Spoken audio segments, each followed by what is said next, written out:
ये संग्रहालय जो म्यूजियम है वो 17 एकड़ में फैला हुआ है, जिसमें कि 1 लाख वर्ग फीट से अधिक इंडोर जगह है और यहाँ पे महाभारत की महाकाव्य गाथा और गीता की शिक्षाओं को ये म्यूजियम में जीवंत आपको नजर आएगा। तो रेलवे की परियोजनाओं हो या फिर ये म्यूजियम की बात हो, गुरुग्राम मेट्रो की बात हो या फिर एम्स की बात हो, तो आज का दिन बहुत ही महत्वपूर्ण। प्रधानमंत्री उन तमाम परियोजनाओं का किस तरह से जब बनकर तैयार होगा उसका मुआयना करते हुए, तमाम अधिकारी उनको समझाते हुए कि किस तरह जब ये सारी चीज़ें बनकर तैयार होंगी तो किस तरह से हरियाणा के लोगों के लिए, और न सिर्फ हरियाणा के रेवाड़ी के बल्कि आसपास के जो ज़िले के जो लोग हैं, आसपास के राज्य के जो लोग हैं, उनको भी स्वास्थ्य के लिहाज से, कनेक्टिविटी के लिहाज से काफ़ी फायदा होगा। और मोटी बात ये तो हुई परियोजनाओं की बात, लेकिन मोटी बात ये कि हमने देखा जब आम बजट पेश किया जा रहा था, वित्त मंत्री जब निर्मला सीतारमण पेश कर रही थी, उन्होंने कहा कि इस बार के बजट में भी, और सरकार की कोशिश भी रही है बीते 10 वर्षों में, कि जो बुनियादी अवसंरचना से जुड़े जो परियोजनाएं हैं उन पर बहुत ज्यादा सरकार खर्च कर रही है। यानी कि कैपिटल एक्सपेंडिचर, इसको हम कैपेक्स के तौर पर कह सकते हैं कि कैपिटल एक्सपेंडिचर में लगातार सरकार बहुत ज्यादा पैसा खर्च कर रही है, चाहे वो स्वास्थ्य के क्षेत्र की बात हो, आधारभूत संरचनाओं की बात हो, कनेक्टिविटी की बात हो, संचार की बात हो, स्वास्थ्य से जुड़े जो अवसंरचनाएं उसकी बात हो। तो सरकार की कोशिश यही है कि पूरे देश में जो अवसंरचना, बुनियादी अवसंरचना से जुड़े जो क्षेत्र हैं उन पर ज्यादा से ज्यादा खर्च किया जा सके। और ये लाइव तस्वीर है।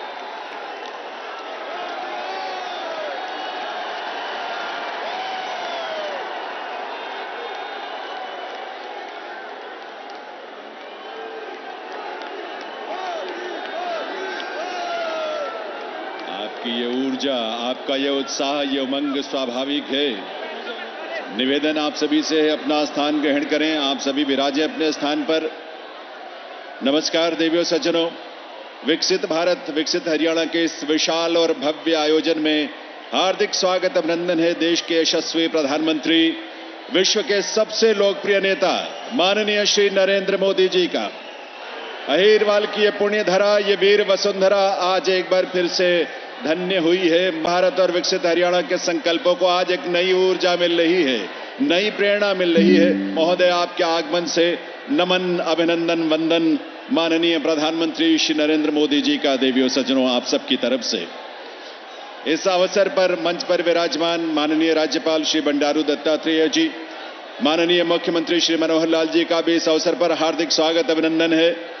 मंच पर विराजमान हमारे विशिष्ट अतिथियों में शामिल हैं केंद्रीय सांख्यिकी कार्यक्रम क्रियान्वयन और योजना राज्य मंत्री स्वतंत्र प्रभार राव इंद्रजीत सिंह जी, हरियाणा के उप मुख्यमंत्री श्री दुष्यंत चौटाला जी, हरियाणा सरकार में मंत्री डॉक्टर बनवारी लाल जी, माननीय सांसद नायब सिंह जी, विप्लव कुमार देव जी और धर्मवीर जी, आप सभी विभूतियों का, प्रदेश के कोने कोने से पधारे सभी भाइयों बहनों का, वर्चुअली हम सब से जुड़े सभी हरियाणा वासियों का हार्दिक स्वागत, अभिनंदन आज के इस आयोजन में। आप सबके करतल ध्वनि के साथ, आपकी तालियों के साथ देवियों सज्जनों।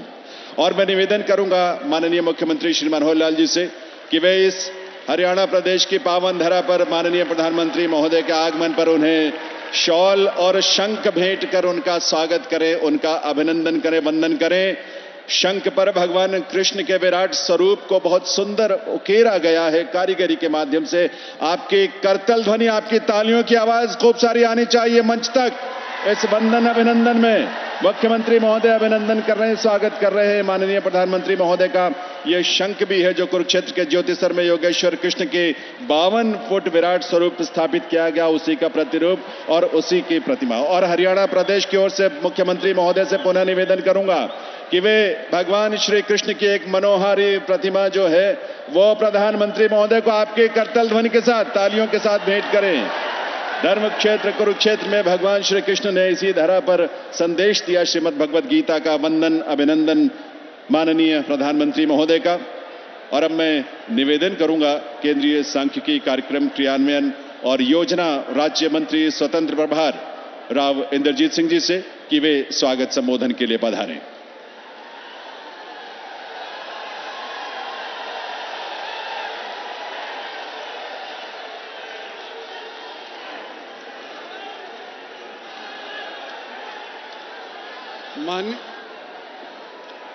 माननीय प्रधानमंत्री श्रीमान नरेंद्र भाई जी मोदी, गवर्नर साहब बंडारू दत्तात्रेय जी, चीफ मिनिस्टर मनोहर लाल जी, सम्मानित मंच, इलाके की आई हुई सरदारी, भाइयों और बहनों, आज मुझे मोदी जी का स्वागत करने के लिए बुलाया गया है और मैं ये कहना चाहता हूं कि ये दूसरी बार नरेंद्र भाई मोदी का रेवाड़ी के अंदर आगमन हुआ है।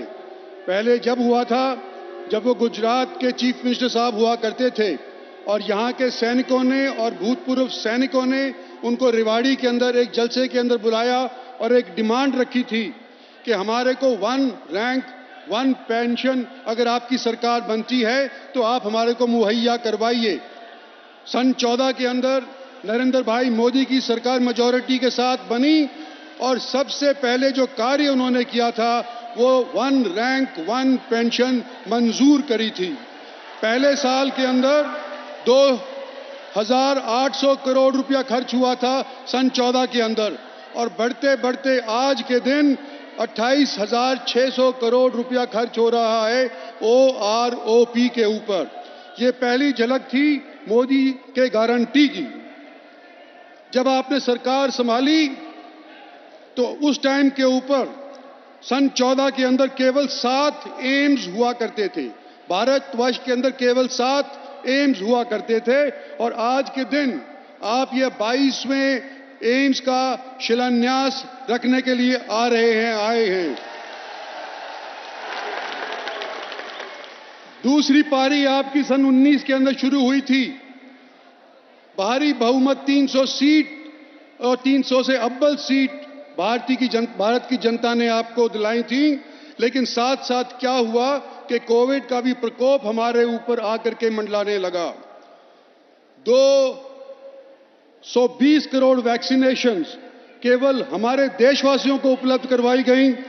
150 मुल्क ऐसे हैं विश्व के अंदर, कुल मिलाकर के यूनाइटेड नेशंस के अंदर 193 मुल्क हैं, लेकिन उन 193 मुल्कों में से 150 मुल्क ऐसे हैं जो भारत का आभार व्यक्त करते हैं क्योंकि उनको वैक्सीन उपलब्ध नहीं थी। मोदी सरकार ने, उनकी गारंटी ने इस वैक्सीन को 150 मुल्कों को उपलब्ध करवाया।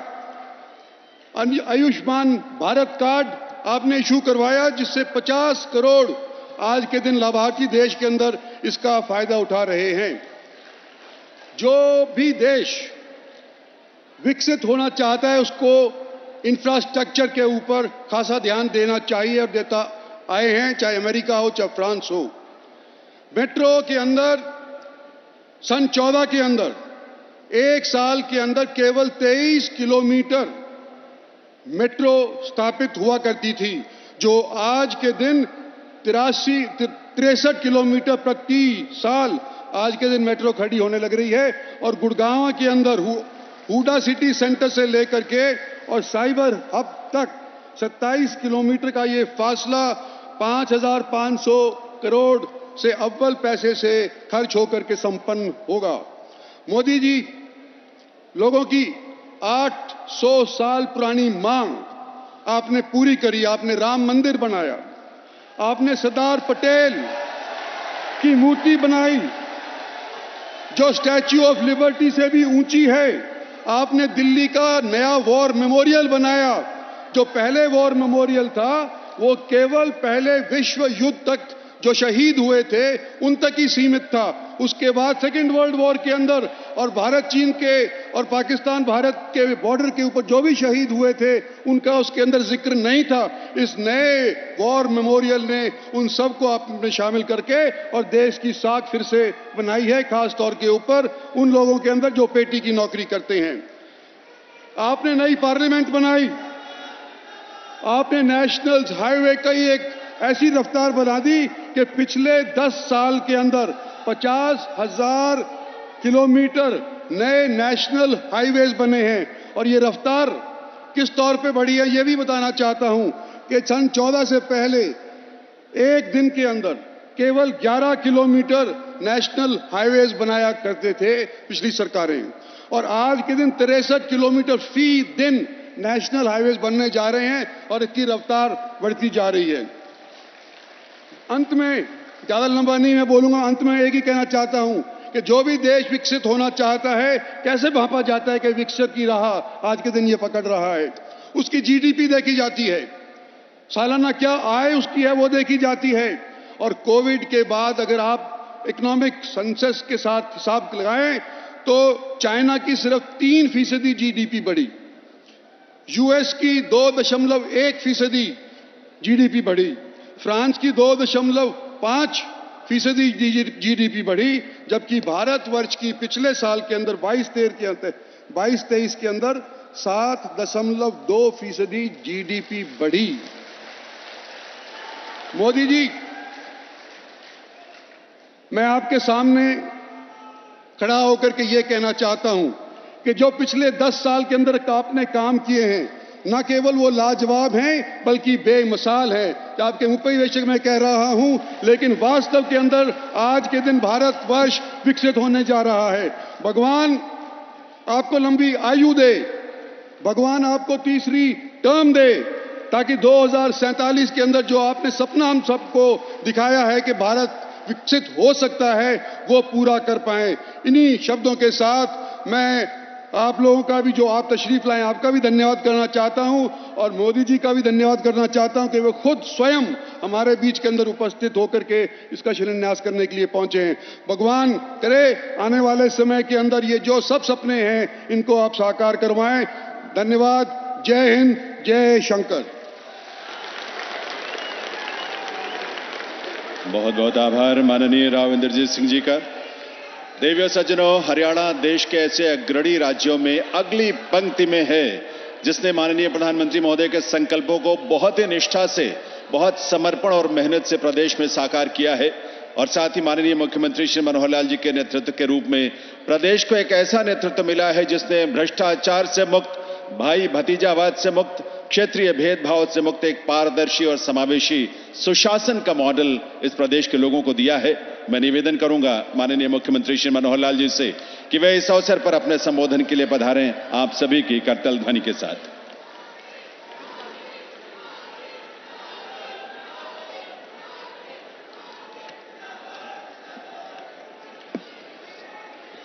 भारत माता के, भारत माता के। आदरणीय प्रधानमंत्री जी, माननीय राज्यपाल महोदय राव इंद्रजीत सिंह जी, केंद्रीय मंत्री, deputy chief minister Shri Dushyant Chautala ji, Haryana के प्रदेश के अध्यक्ष श्री नायब सिंह सैनी जी, सम्मानित मंच, उपस्थित हरियाणा के इन 4 जिलों से दक्षिण हरियाणा विशेष तौर पर हजारों की संख्या में आज जनसमूह, आप सबका अभिनंदन करता हूं। आदरणीय प्रधानमंत्री जी, आज आप हमारे बीच में आए हैं, एक विशेष ये अवसर है।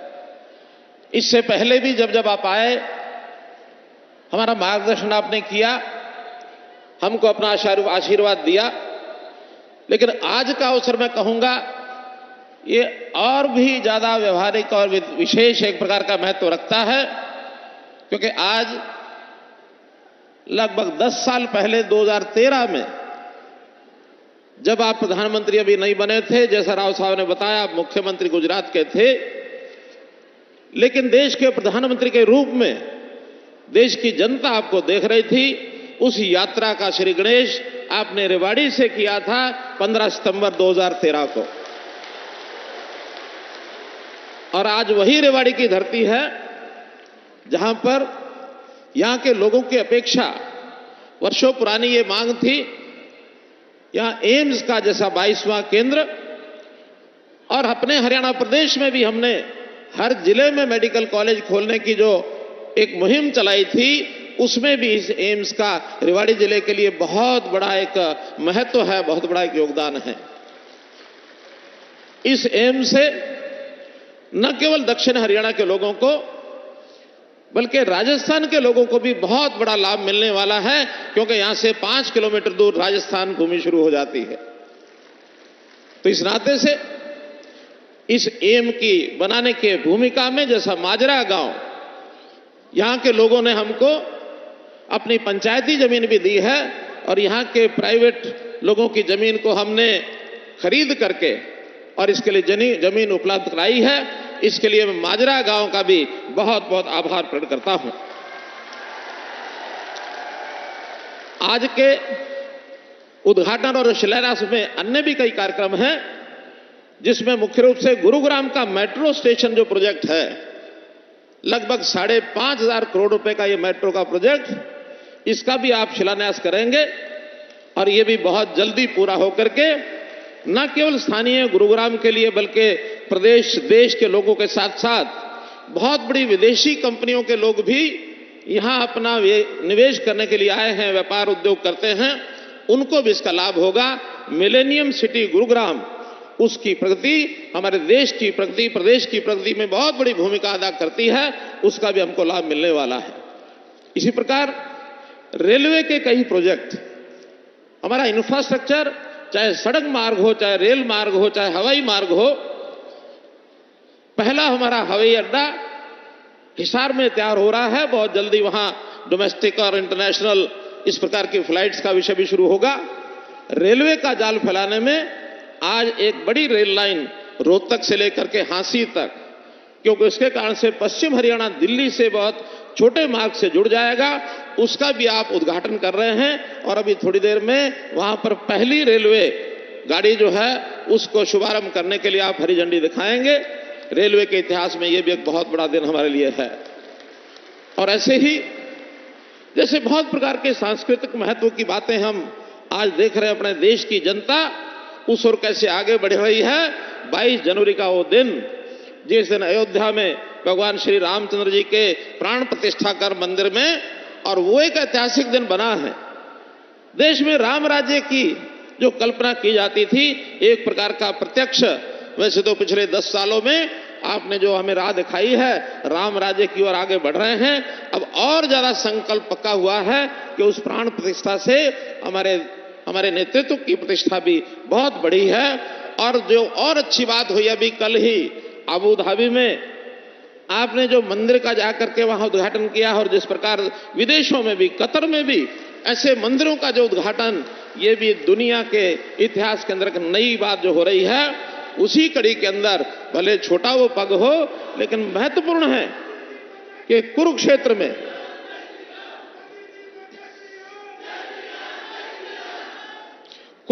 में भगवान कृष्ण की धरती, महाभारत के काल को हम याद रखते हैं, उनके इतिहास में पढ़ते हैं, लेकिन उसका प्रत्यक्ष कोई ऐसा केंद्र जिसका अनुभव आज किया जा सकता है, तो लगभग 250 करोड़ से लेकर यानी इससे भी ज्यादा राशि का एक अनुभव केंद्र वो बनाया गया है। उसका भी आज उद्घाटन आप करेंगे तो हमारी सांस्कृतिक धरोहर देश की है, वो निश्चित रूप से इसमें 4 चांद लगेंगे। तो मैं तो यही कहूंगा कि देश की इस प्रगति में हरियाणा का अपना योगदान है। आप हमारा मार्गदर्शन करते हैं, आशीर्वाद देते हैं, और जब कभी हम कोई अच्छे काम करते हैं, मुझे बड़ी प्रसन्नता है कि उनका उल्लेख करके आप हमारी पीठ थपथपाते हैं। और इस कारण से हरियाणा भी आपके बताए मार्गदर्शन में दिन दुगनी रात चौगनी करने, आगे बढ़त लगाने में, उसकी प्रगति करने में लगा है। और विश्वास दिलाता हूं, जो आपकी हरियाणा से अपेक्षाएं हैं उसको हम पूरा करेंगे। अपना देश दुनिया में एक विशेष स्थान प्राप्त करे, 5वीं शक्ति से हम तीसरी शक्ति, आर्थिक शक्ति दुनिया में बन जाएं। दुनिया के अंदर भारतवर्ष को विश्व गुरु कैसे कहलाया जाए, इसमें जो भूमिका है, मैं विश्वास दिलाता हूं कि आप हरियाणा से जो अपेक्षा करते हैं उसको पूरा करेंगे। आज इस अवसर पर मैं हरियाणा की 2 करोड़ 80 लाख जनता की ओर से आपका अभिनंदन करता हूं, स्वागत करता हूं, आपका आभार और धन्यवाद प्रकट करता हूं कि आज इस अवसर पर हमारा मार्गदर्शन करने के लिए आए हैं। बहुत बहुत धन्यवाद, बहुत बहुत आभार।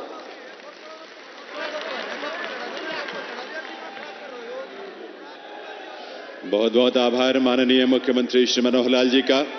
देवियों सज्जनों, अब वो ऐतिहासिक घड़ी आ पहुंची है जब माननीय प्रधानमंत्री महोदय अपने कर कमलों से एम्स माजरा सहित अनेक परियोजनाओं का शिलान्यास, उद्घाटन और लोकार्पण करेंगे, जिनका विवरण आप फिल्मों के रूप में भी यहां देखेंगे और उसके बारे में जानेंगे। मैं इस समय निवेदन करूंगा माननीय प्रधानमंत्री महोदय से कि वे अपने कर कमलों से रिमोट का बटन दबाकर इन परियोजनाओं की शिलापट्टिकाओं का अनावरण करने की कृपा करें और आप सभी उसमें शामिल हों।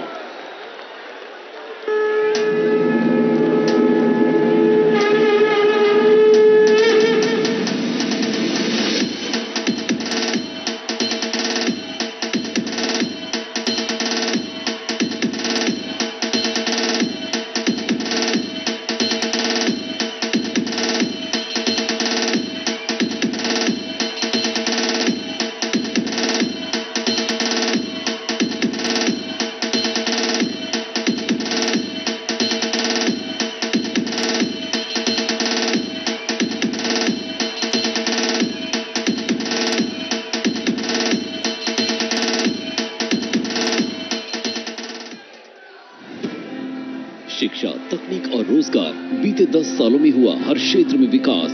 वहीं स्वास्थ्य सेवाओं ने कायम की हर दिन नई मिसाल।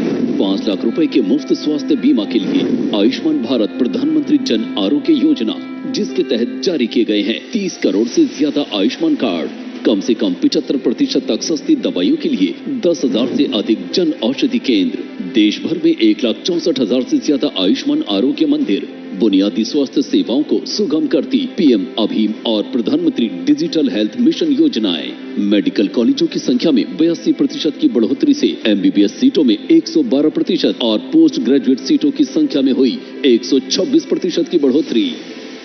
भारत में इलाज को एफोर्डेबल बनाना हमारी सरकार की सर्वोच्च प्राथमिकता रही।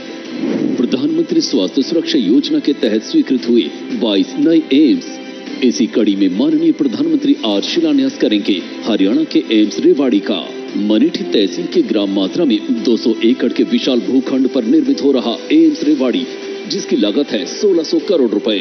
35 स्पेशलिटी और सुपर स्पेशलिटी डिपार्टमेंट्स, पर्याप्त क्षमता के साथ ओपीडी, आईपीडी, आईसीयू, इमरजेंसी और ट्रॉमा सेंटर, व्यापक परीक्षण के लिए अत्याधुनिक diagnostic facilities, modern academic block, nursing block और उत्कृष्ट आयुष ब्लॉक, वहीं हॉस्टल ब्लॉक तथा डॉक्टरों और नर्सों के लिए रेजिडेंशियल ब्लॉक, साथ ही विश्व स्तरीय शोध की व्यवस्था। हाईवे से निकटता के कारण ट्रॉमा सेंटर की शक्ल में भी एम्स रेवाड़ी की भूमिका काफी अहम होगी। साथ ही ग्रामीण स्वास्थ्य व्यवस्था में भी दिखेगा अभूतपूर्व सुधार। एम्स रेवाड़ी के साथ उत्तर प्रदेश, राजस्थान और दिल्ली को भी मिलेगा स्वास्थ्य लाभ का एक और व्यापक केंद्र। उच्च स्वास्थ्य व्यवस्था के लिए माननीय प्रधानमंत्री तथा स्वास्थ्य मंत्रालय का लगातार प्रयास और आज एम्स रेवाड़ी का शिलान्यास स्वस्थ और समृद्ध भारत के संकल्प को नई दिशा देने जा रहे हैं।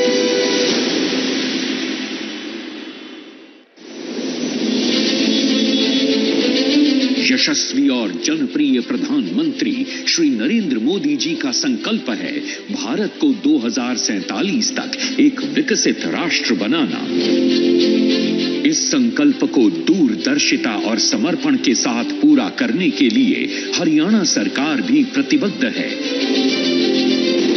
ये डबल इंजन सरकार अब गुरुग्राम और आसपास के लोगों को दे रही है मेट्रो रेल की सौगात। माननीय प्रधानमंत्री जी के कुशल नेतृत्व में 10 सालों में देश में मेट्रो का भी बहुत तेजी से विकास हुआ है। 2014 में जहां केवल 5 शहरों में 248 किलोमीटर मेट्रो चल रही थी, वहीं आज देश में 905 किलोमीटर का मेट्रो नेटवर्क 20 शहरों में ऑपरेशनल है। इसके साथ ही देश में 959 किलोमीटर के मेट्रो नेटवर्क पर बहुत तेजी से कार्य चल रहा है।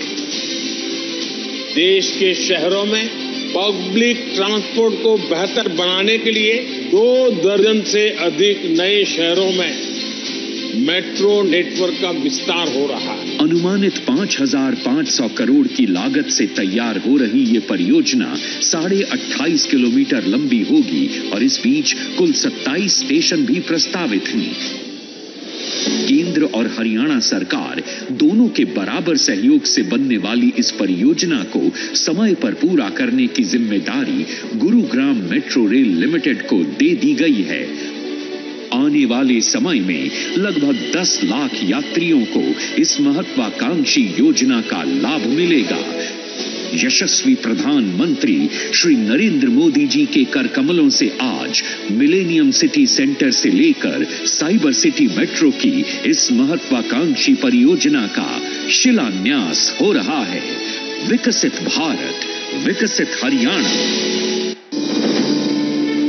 भारत आज विश्व पटल पर विकास के नए अध्याय लिख रहा है। बीते 10 वर्षों में भारतीय रेल भी विकास के पथ पर अग्रसर है। देश के यशस्वी प्रधानमंत्री श्री नरेंद्र मोदी जी के कुशल नेतृत्व में भारतीय रेल द्वारा देश में विश्व स्तरीय इंफ्रास्ट्रक्चर के निर्माण और कनेक्टिविटी विस्तार की दिशा में अभूतपूर्व गति से कार्य किया जा रहा है। देश के मजबूत होते रेलवे इंफ्रास्ट्रक्चर का लाभ किसानों को होता है, विद्यार्थियों को होता है, व्यापारियों उद्यमियों को होता है। इसी क्रम में माननीय प्रधानमंत्री जी द्वारा आज हरियाणा में किया जा रहा है लगभग 2500 करोड़ रुपए की रेल परियोजनाओं का शिलान्यास एवं राष्ट्र को समर्पण। रेवाड़ी काठुवास दोहरीकरण परियोजना, काठुवास नारनौल दोहरीकरण परियोजना, भिवानी डोब बहाली दोहरीकरण परियोजना। इस व्यस्ततम रेलखंड के दोहरीकरण से जहां ट्रेनों का सुगम संचालन संभव होगा, वहीं देश के उत्तरी क्षेत्रों तक सीमेंट, खाद्यान्न आदि का अधिक और तीव्र गति से हो सकेगा परिवहन।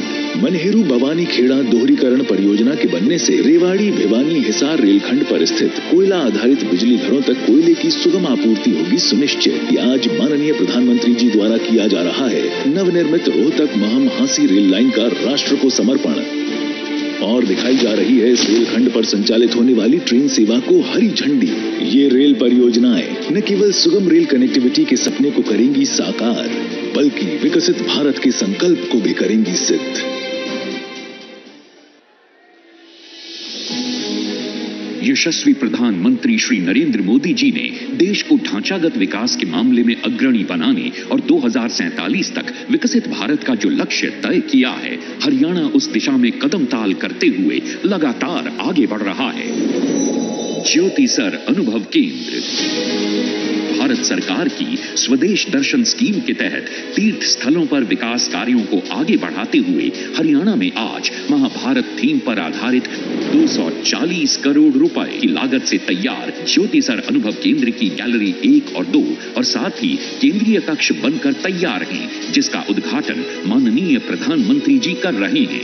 ये संग्रहालय टच इंटरैक्टिव डिस्प्ले, LED दीवारें, presentation screen, immersive room, kinetics installation जैसी आधुनिक तकनीकों का प्रयोग कर बनाया गया है। लहरा रहा कामयाबी का परचम, हरियाणा में विकास के बढ़ते कदम। विकसित भारत, विकसित हरियाणा। बहुत बहुत आभार माननीय प्रधानमंत्री महोदय का उनकी कृपा स्नेह के लिए। बधाई आप सभी को देवियों सज्जनों। अब आज रोहतक महम हांसी सेक्शन में आप जानते हैं कि रेल सेवा का शुभारंभ भी होने जा रहा है प्रधानमंत्री महोदय के करकमलों से। इस अवसर पर रोहतक रेलवे स्टेशन और वहां का कार्यक्रम स्थल भी हमसे वर्चुअली जुड़ रहा है। मैं निवेदन करूंगा माननीय प्रधानमंत्री महोदय से कि यहां मंच से हरी झंडी दिखाकर वे रोहतक महम हांसी सेक्शन में रेल सेवा का शुभारंभ करने की कृपा करें।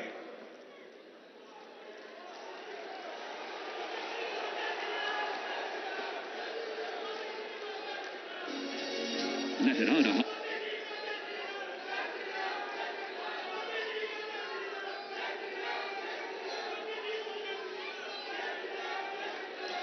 एक बार करतल ध्वनि आप सबकी तरफ से तालियों की गूंज आनी चाहिए। प्रधानमंत्री महोदय ने यहां से हरी झंडी दिखाई है और वहां से रोहतक स्टेशन से ट्रेन रवाना हो रही है। रोहतक महम हांसी सेक्शन पर रेल सेवा का शुभारंभ इस रूप में हुआ है देवियों सज्जनों। आभार प्रधानमंत्री महोदय का।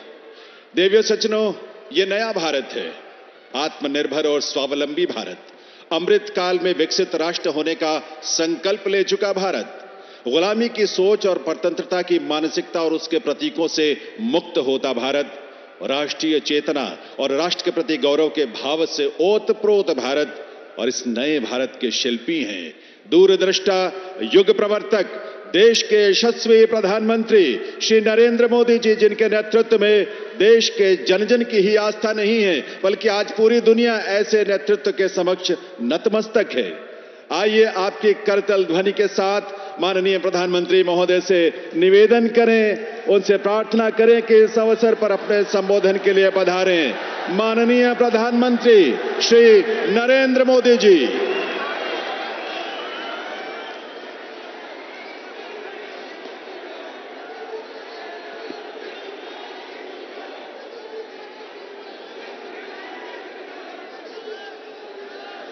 भारत माता की,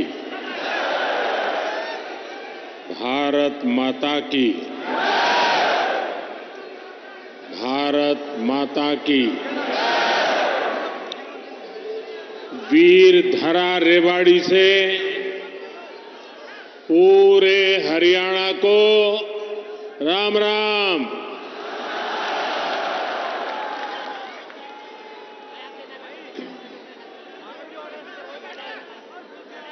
मैं जब भी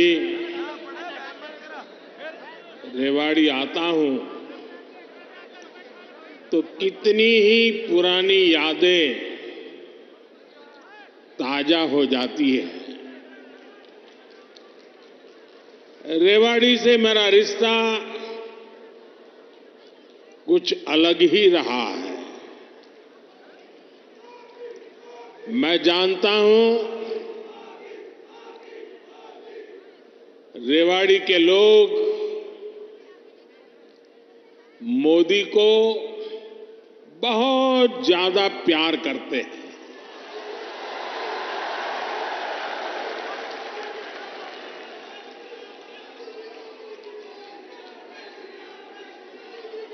और अभी मेरे मित्र राव इंद्रजीत जी ने जैसे बताया,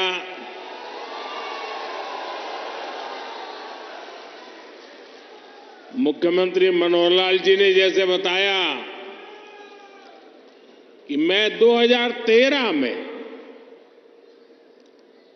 जब भारतीय जनता पार्टी ने मुझे पीएम के उम्मीदवार के रूप में घोषित किया था तो मेरा पहला कार्यक्रम रेवाड़ी में हुआ था।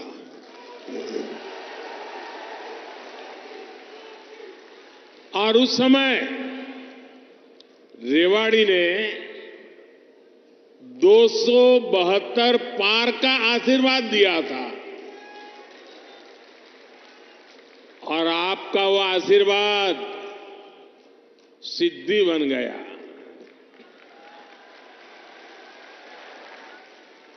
अब लोग कह रहे हैं कि मैं फिर एक बार रेवाड़ी आया हूं तो आपका आशीर्वाद है अब की बार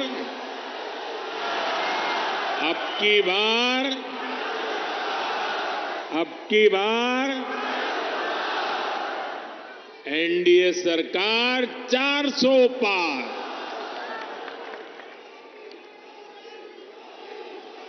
साथियों, लोकतंत्र में सीटों का महत्व तो है ही, लेकिन मेरे लिए उसके साथ साथ जनता जनार्दन का आशीर्वाद ये मेरे लिए बहुत बड़ी पूंजी है।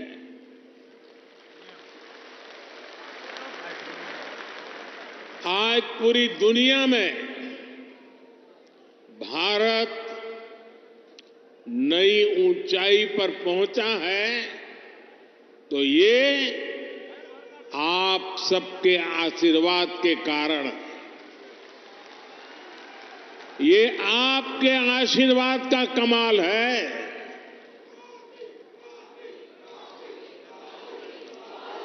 मैं कल ही 2 देशों की यात्रा के बाद देर रात हिंदुस्तान लौटा हूं। यूएई और कतर में जिस प्रकार का आज भारत को सम्मान मिलता है, हर कोने से भारत को शुभकामनाएं मिलती हैं, वो सम्मान सिर्फ मोदी का नहीं है, वो सम्मान हर भारतीय का है, आप सबका है।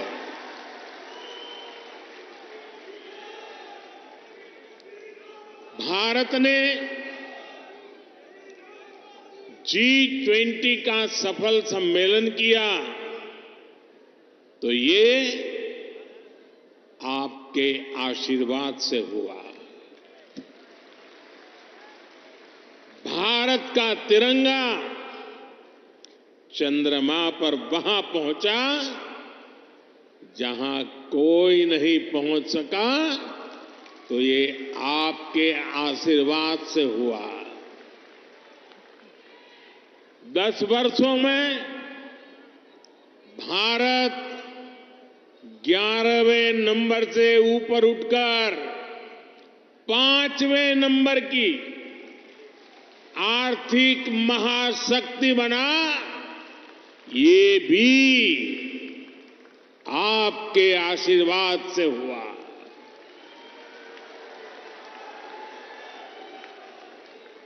और अब मुझे अपने तीसरे टर्म में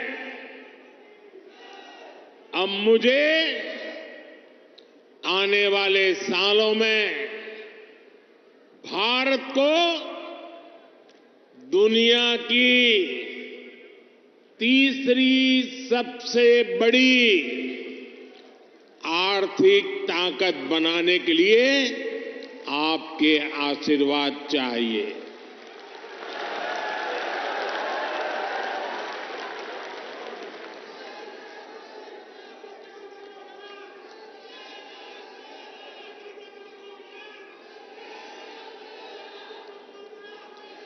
हरियाणा के मेरे भाई और बहनों, विकसित भारत बनाने के लिए हरियाणा का विकसित होना भी बहुत जरूरी है। और हरियाणा तभी विकसित होगा जब यहां आधुनिक सड़कें बनेगी। हरियाणा तभी विकसित होगा जब यहां रेलवे का आधुनिक नेटवर्क होगा। हरियाणा तभी विकसित होगा जब यहां बड़े और अच्छे अस्पताल होंगे। थोड़ी देर पहले ही मुझे ऐसे अनेक कामों से जुड़ी लगभग 10,000 करोड़ रुपए की परियोजनाएं हरियाणा को सौंपने का अवसर मिला है। इसमें रेवाड़ी एम्स है, गुरुग्राम मेट्रो है, कई रेल लाइन है, नई ट्रेन है। इनमें ज्योति सरमय कृष्ण सर्किट योजना से बना एक आधुनिक और भव्य म्यूजियम भी है। और प्रभु राम के आशीर्वाद ऐसे हैं कि आजकल मुझे हर स्थान पर ऐसे पवित्र कामों से जुड़ने का अवसर मिल जाता है। ये राम जी की कृपा है। ये म्यूजियम भगवान श्री कृष्ण के गीता संदेश और इस पावन धरा की भूमिका से दुनिया को परिचित कराएगा। मैं रेवाड़ी सहित पूरे हरियाणा के लोगों को इन सुविधाओं के लिए बहुत बहुत बधाई देता हूं।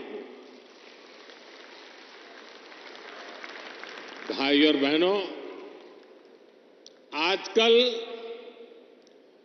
देश और दुनिया में मोदी की गारंटी की बहुत चर्चा है।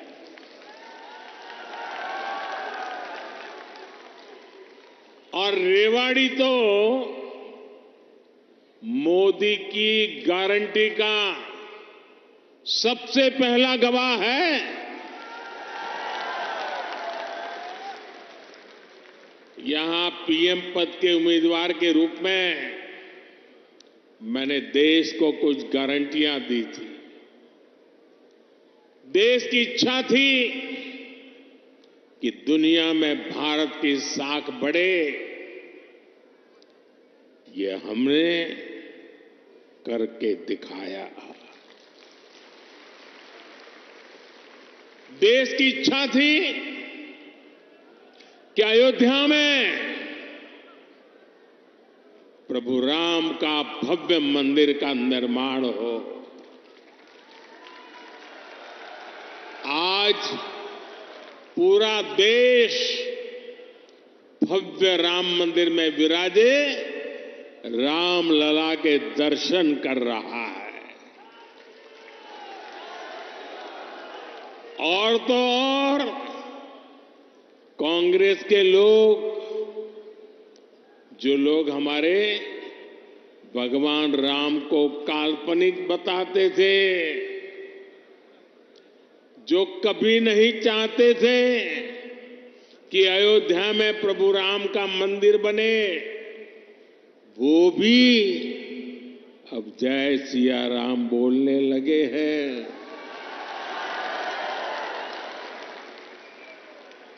साथियों,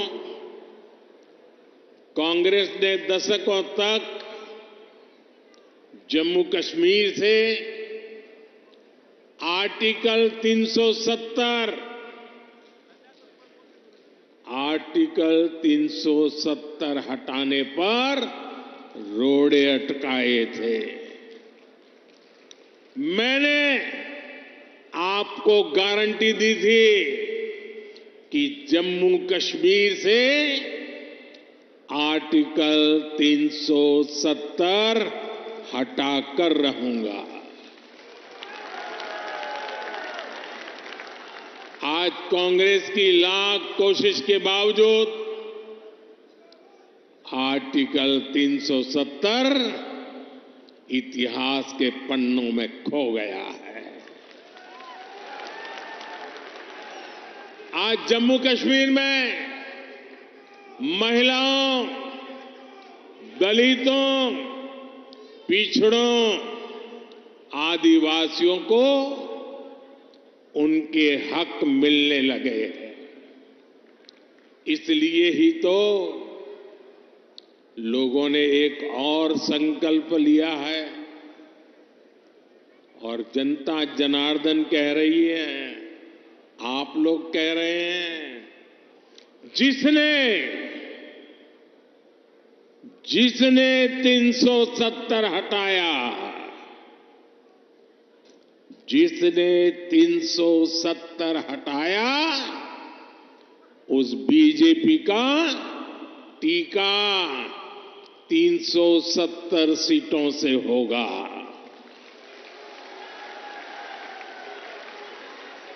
बीजेपी के 370 ही पहुंचाएंगे एनडीए को 400 पार। साथियों, यही रेवाड़ी में मैंने पूर्व सैनिकों को 1 रैंक 1 पेंशन लागू करने की गारंटी दी थी। कांग्रेस वाले सिर्फ 500 करोड़ रुपए दिखाकर 1 रैंक 1 पेंशन लागू करने का झूठ बोलते थे। रेवाड़ी की वीर धरा से लिया गया वो संकल्प मैंने आपके आशीर्वाद से पूरा किया।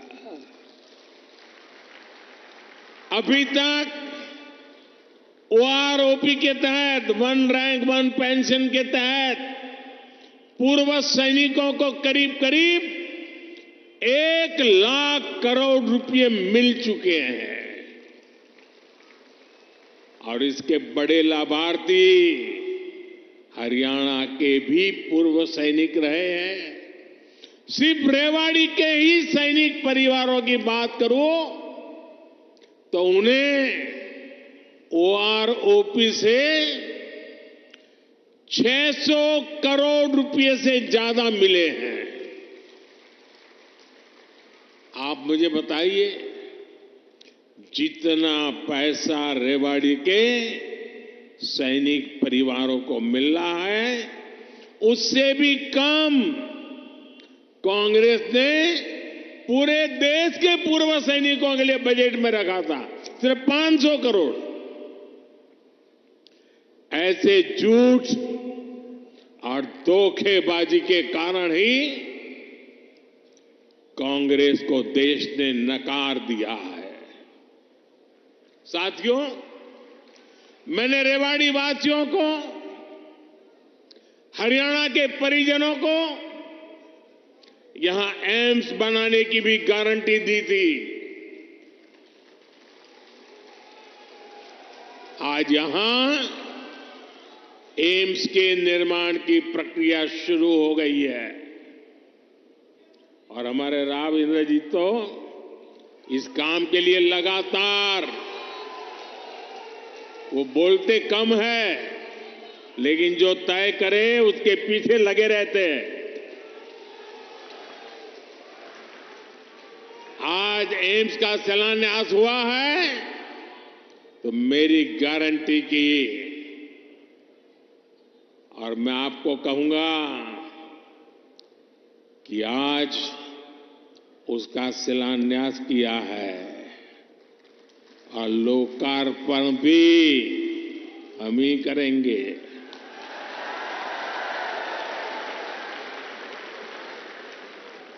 और इससे आपको बेहतर इलाज भी मिलेगा, युवाओं को डॉक्टर बनने का अवसर भी मिलेगा और रोजगार, स्वरोजगार के भी अनेक अवसर बनेंगे। रेवाड़ी में देश का 22वां एम्स बन रहा है। पिछले 10 वर्षों में 15 नए एम्स स्वीकृत किए जा चुके हैं। आजादी के बाद से लेकर 2014 तक देश में करीब 380 मेडिकल कॉलेज बने थे। बीते 10 वर्षों में 300 से अधिक नए मेडिकल कॉलेज बने हैं। हरियाणा में भी हर जिले में कम से कम एक मेडिकल कॉलेज बनाने का काम तेजी से चल रहा है।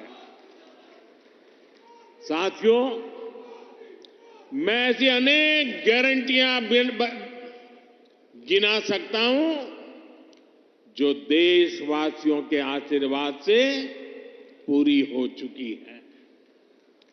लेकिन कांग्रेस का ट्रैक रिकॉर्ड क्या है? कांग्रेस का ट्रैक रिकॉर्ड देश की आधे से अधिक आबादी को दशकों तक छोटी छोटी जरूरतों से दूर रखना का है, तरसाने का है। कांग्रेस का ट्रैक रिकॉर्ड सिर्फ एक परिवार के हित को देश और देशवासियों के हित से ऊपर रखने का है। कांग्रेस का ट्रैक रिकॉर्ड इतिहास के सबसे बड़े घोटालों का है। कांग्रेस का ट्रैक रिकॉर्ड आतंकवाद और अलगाववाद को बढ़ावा देने का है। कांग्रेस का ट्रैक रिकॉर्ड सेना और सैनिक दोनों को कमजोर करने का है। ये बातें याद रखनी जरूरी है, क्योंकि आज भी कांग्रेस की टीम वही है, नेता वही है, नीयत वही है और उन सब की निष्ठा एक ही परिवार के लिए है। तो नीति भी तो वही होगी जिसमें लूट है, भ्रष्टाचार है, बर्बादी है। साथियों, कांग्रेस सोचती है कि सत्ता में रहना उसका जन्मसिद्ध अधिकार है, इसलिए गरीब का ये बेटा जब से पीएम बना है, ये एक के बाद एक मेरे खिलाफ साजिशें करते जा रहे हैं। लेकिन ईश्वर रूपी जनता जनार्दन का आशीर्वाद मेरे साथ है। कांग्रेस की हर साजिश के सामने जनता जनार्दन ढाल बनकर खड़ी हो जाती है। जितना ज्यादा कांग्रेस साजिशें करती है, उतना ही ज्यादा जनता मुझे मजबूत करती है, अपना आशीर्वाद देती है। इस बार भी कांग्रेस ने मेरे खिलाफ सारे मोर्चे खोल दिए हैं, लेकिन मेरे देश की जनता का सुरक्षा कवच, और जब जनता का सुरक्षा कवच होता है, जनता जनार्दन का आशीर्वाद होते हैं, माताएं बहनें ढाल बनकर के खड़ी होती हैं, तो संकटों से पार भी निकलते हैं और देश को आगे भी बढ़ाते हैं। और इसलिए आप सबके आशीर्वाद से हिंदुस्तान के कोने कोने में जो मैं अनुभव कर रहा हूं, इसलिए लोग कह रहे हैं एनडीए सरकार 400 पार। एनडीए सरकार, एनडीए सरकार, एनडीए सरकार। साथियों, एक परिवार के मोह में फंसी कांग्रेस, हरियाणा में वही हाल है, आज अपने इतिहास के सबसे दयनीय दौर से गुजर रही है। इनके नेता से अपना एक स्टार्टअप नहीं संभल रहा। ये लोग देश संभालने का सपना देख रहे हैं। आज कांग्रेस की हालत देखिए। कांग्रेस के पुराने नेता एक एक करके इनको छोड़कर जा रहे हैं। जिन्होंने कभी इनके साथ आने का इरादा किया था, वो भी इनसे भाग रहे हैं। आज स्थिति ये है कि कांग्रेस के पास अपने कार्यकर्ता तक नहीं बचे हैं। जहां कांग्रेस सरकार में है, वहां इनसे अपनी सरकारें भी नहीं संभल रही है। आज हिमाचल में लोगों को वेतन और पेंशन देने तक में मुश्किलें आ रही है। कर्नाटका में विकास की योजनाओं पर भी कांग्रेस सरकार काम नहीं कर पा रही है। भाई और बहनों, एक तरफ कांग्रेस का कुशासन है और दूसरी तरफ बीजेपी का सुशासन। यहां 10 वर्षों से डबल इंजन सरकार है। इसलिए गरीब कल्याण की जो भी योजनाएं मोदी ने बनाई है, उनके 100% अमल में हरियाणा अव्वल है। हरियाणा खेती के क्षेत्र में भी अभूतपूर्व प्रगति कर रहा है और यहां उद्योगों का दायरा भी निरंतर बढ़ रहा है। जिस दक्षिण हरियाणा को विकास में पीछे रखा गया, आज वो कहीं तेजी से आगे बढ़ रहा है। देश में रोड हो, रेल हो, मेट्रो हो, उनसे जुड़ी जो बड़ी परियोजनाएं हैं वो इसी हिस्से से गुजर रही है। दिल्ली मुंबई एक्सप्रेसवे के, दिल्ली दौसा लालसोट के पहले चरण का उद्घाटन हो गया है।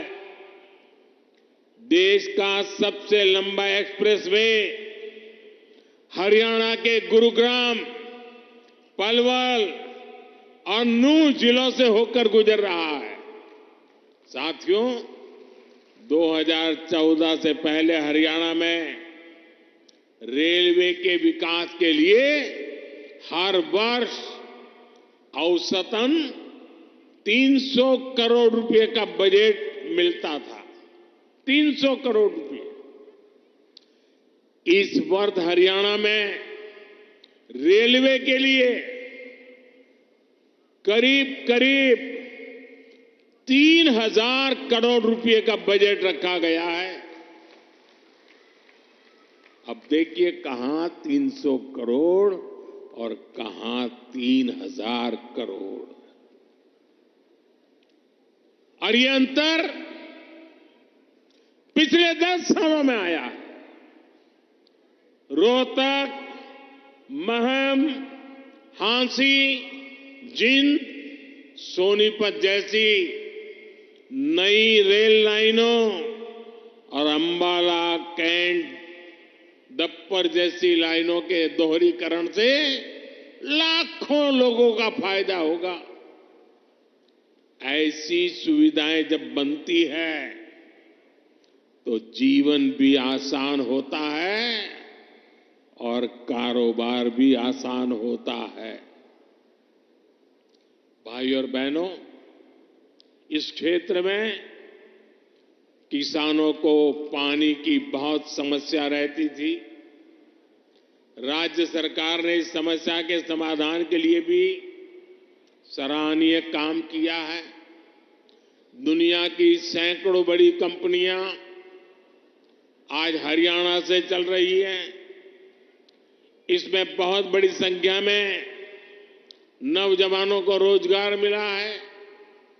साथियों, हरियाणा कपड़ा और परिधान उद्योग में भी अपना नाम ऊंचा कर रहा है। देश से निर्यात होने वाले 35% से अधिक कालीन, करीब 20% परिधान हरियाणा में ही बनते हैं।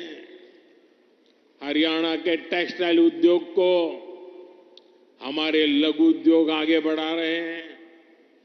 पानीपत हथकरघा उत्पादों के लिए, फरीदाबाद कपड़ा उत्पादन के लिए, गुरुग्राम रेडीमेड गारमेंट के लिए, सोनीपत टेक्निकल टेक्सटाइल के लिए, तो भिवानी गैर बुने हुए वस्त्रों के लिए आज प्रसिद्ध है।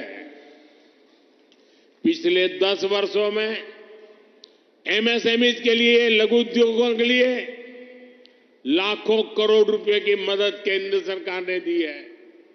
इससे पुराने लघु उद्योग, कुटीर उद्योग ये तो मजबूत हुए ही हैं, हरियाणा में हजारों नए उद्योग भी स्थापित हुए हैं। साथियों, रेवाड़ी तो विश्वकर्मा साथियों की कारीगरी के लिए भी जाना जाता है। यहां की पीतल की कारीगरी और हस्तकला बहुत मशहूर है। 18 व्यवसायों से संबंधित ऐसे पारंपरिक कारीगरों के लिए पहली बार पीएम विश्वकर्मा नाम से एक बड़ी योजना हमने शुरू की है। पीएम विश्वकर्मा योजना से देश भर में लाखों लाभार्थी जुड़ रहे हैं। भाजपा सरकार इस योजना पर 13,000 करोड़ रुपए खर्च करने जा रही है।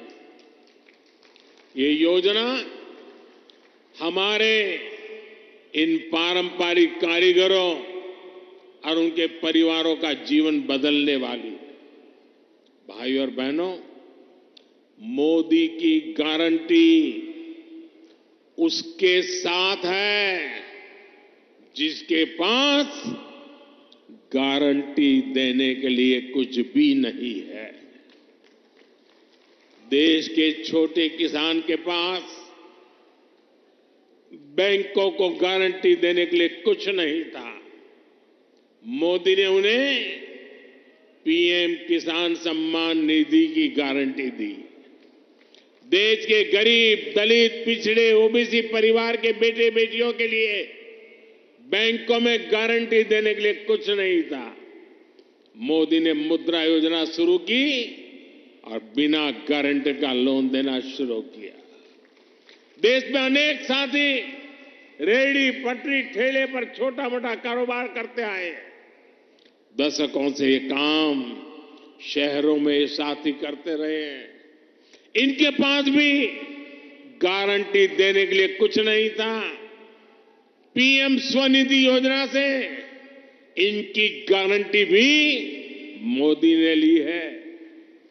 साथियों, गांव के हमारी बहनों की स्थिति 10 वर्ष पहले तक क्या थी? बहनों का अधिकतर समय पानी के जुगाड़ में, खाना पकाने के लिए लकड़ी या दूसरे इंतजाम में लग जाता था। मोदी मुफ्त गैस कनेक्शन लेकर आया, घर तक पानी का नल लेकर के आया। आज हरियाणा के गांवों की मेरी बहनों को सुविधा हो रही है, समय बच रहा है। यही नहीं, इस समय का उपयोग बहनें अपनी कमाई बढ़ाने के लिए कर पाए, इसका भी इंतजाम किया गया है। पिछले 10 वर्षों में देश भर में 10 करोड़ बहनों को हमने स्वयं सहायता समूहों से जोड़ा है। इसमें हरियाणा की भी लाखों बहनें हैं। बहनों के इन समूहों को लाखों करोड़ रुपए की मदद दी गई है। मेरी कोशिश यही है कि ज्यादा से ज्यादा बहनों को लखपति दीदी बना सकूं। अभी तक 1 करोड़ बहनें लखपति दीदी बन चुकी है। कुछ दिन पहले जो बजट हम लेकर आए हैं, उसमें 3 करोड़ बहनों को लखपति दीदी बनाने का लक्ष्य रखा गया है। हमने नमो ड्रोन दीदी योजना भी शुरू की है। इसके तहत बहनों के समूहों को ड्रोन चलाने की ट्रेनिंग दी जाएगी और ड्रोन दिए जाएंगे। ये ड्रोन खेती के काम में आएंगे और इससे बहनों को अतिरिक्त कमाई होगी। साथियों, हरियाणा अद्भुत संभावनाओं का राज्य है। मैं हरियाणा के फर्स्ट टाइम वोटर्स को, जो पहली बार मतदान करने वाले हैं, जो 18, 20, 22 साल की उम्र के हैं, उनको विशेष रूप से कहूंगा कि आपका भविष्य बहुत उज्जवल होने वाला है। डबल इंजन सरकार आपके लिए विकसित हरियाणा बनाने में जुटी है।